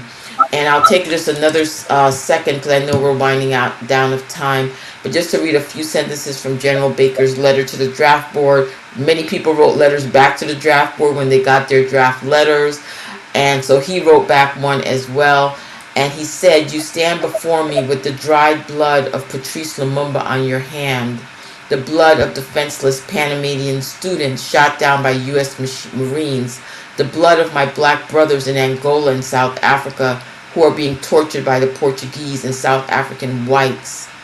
And he went on about Birmingham, about Medgar Evers, about the Congo. So it's important to imagine this very strong radical internationalism that was the bedrock of people even being able to recognize each other and to struggle together. And I think that's an important tradition to lift up today, where it may feel like the domestic issues are so overwhelming that the international issues become something else. But activists understood it as all one and the same, and were able to move on many different fronts analytically and create a multi-issue movement that went beyond stopping any particular war in any particular geographical location, and that was a bigger call for rethinking human society. So that's what I Thank want to you. leave us with.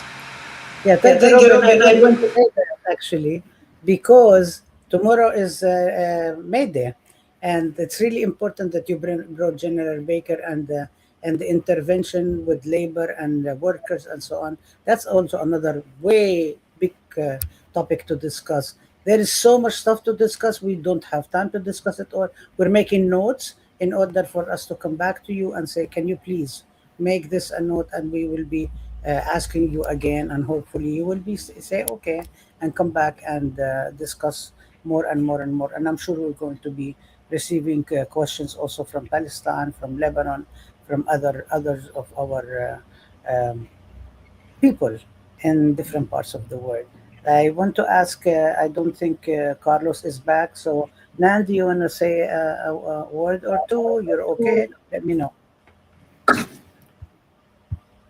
I think that what I have learned from this, that without the radical look at the, the situation of the world right now, and the idea of socialism, then we can't deal with it thoroughly.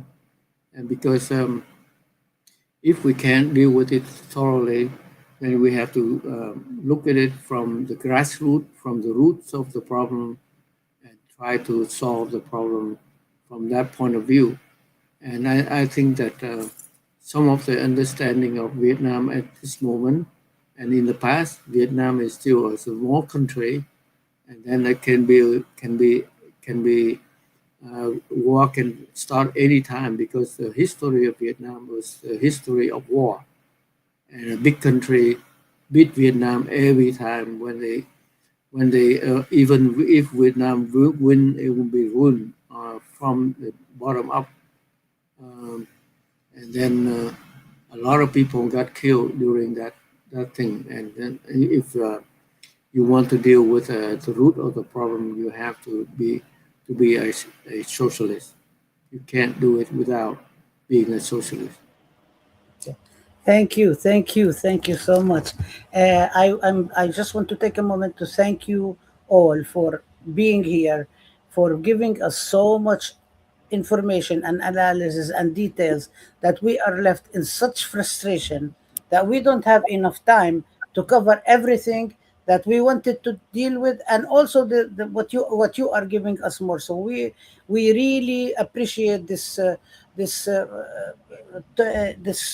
information you gave us, food for thought, labor of love that you gave us. This is incredible. We continue to be indebted to the Vietnamese people for fighting for all the rest of us.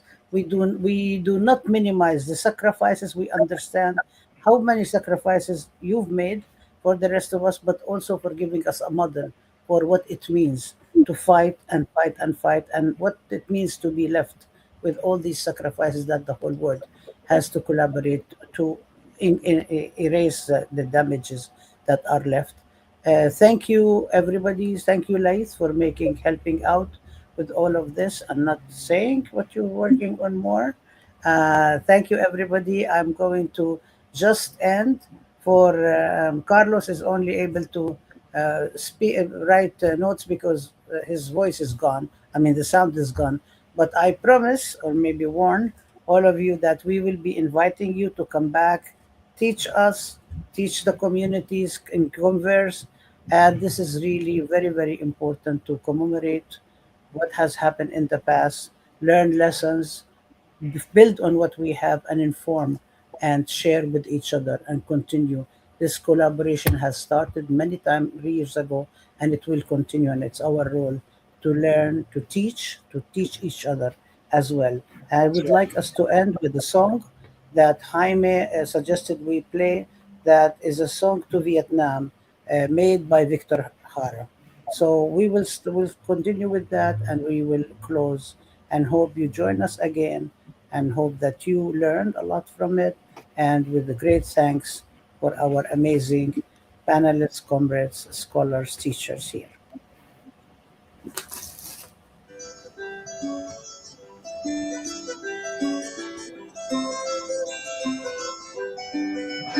El derecho de vivir, poeta Ho Chi Minh, que golpea Vietnam a toda la humanidad. Ningún cañón borrará el surco de tu arrozal, el derecho de vivir en paz. Indochina es el lugar más allá del ancho mar, donde revientan la flor con genocidio y napalm.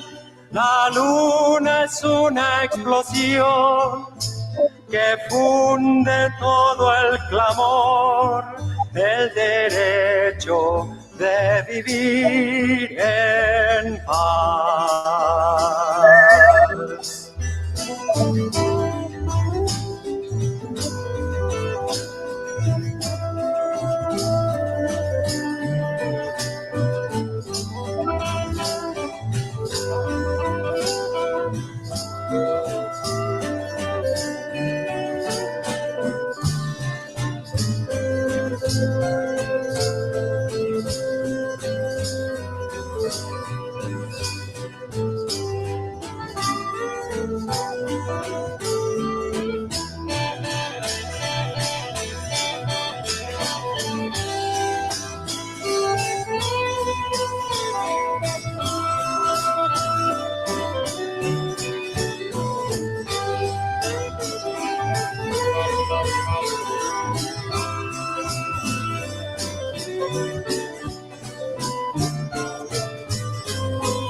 Indochina es el lugar más allá del ancho mar, donde revientan la flor con genocidio y napalm.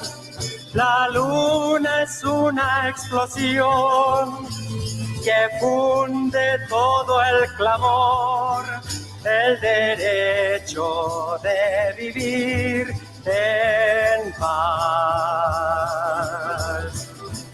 Dio con nuestra canción, es fuego de puro amor, es palomo, palomar, olivo del olivar, es el canto universal, cadena que hará triunfar el derecho de vivir en paz. La, la, la, la, la, la. La, la, la, la, la, la, la, la, la, la.